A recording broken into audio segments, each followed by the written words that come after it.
सरस्वती ने स्वर दिया, गुरु ने दिया है ज्ञान हो, माता पिता ने जन्म दिया, रूप दिया है भगवान हो।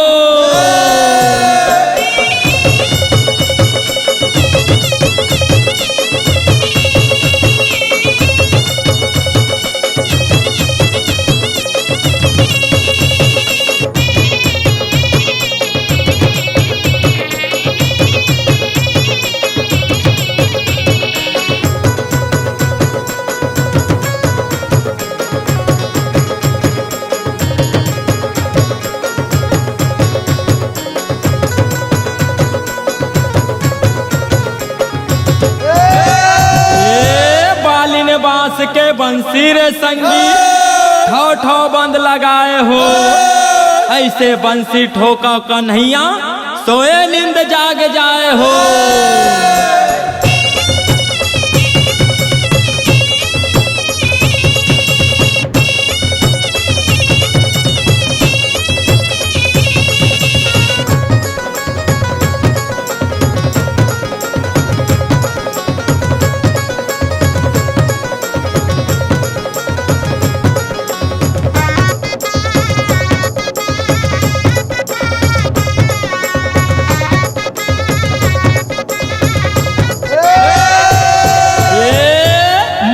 के बसुरिया बाजे राधा दौड़त आए हो, कान्हा के रंग में सबो रंगे है, गोपी ग्वाला जुरियाए हो।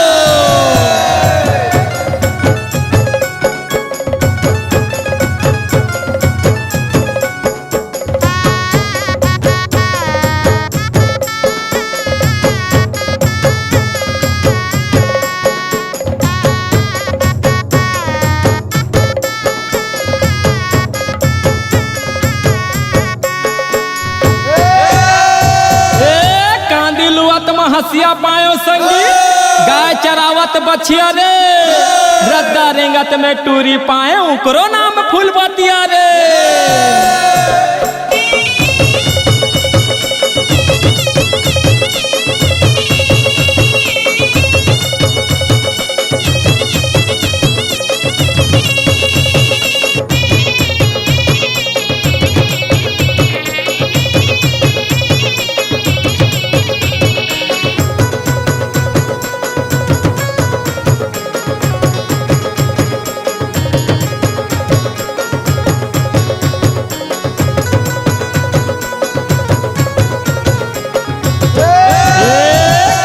प्रभु के नाम में त्यागो धन और धाम, आहीगा एक दिन प्रभु अंत समय में काम।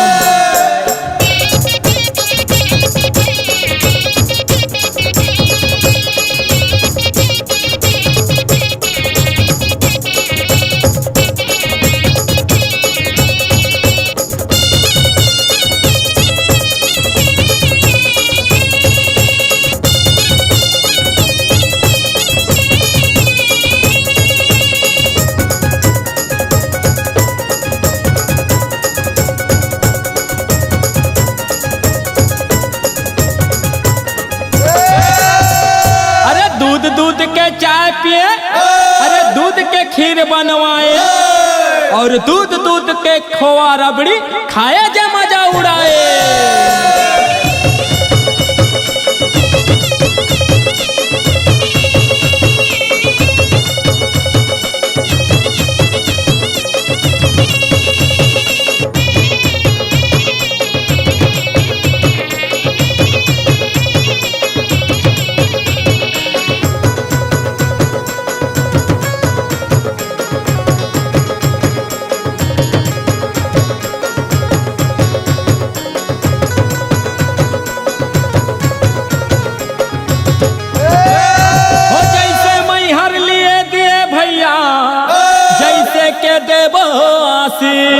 अन धन तोर घरे भरे भैया, जुग जुग जियो लाख बरी।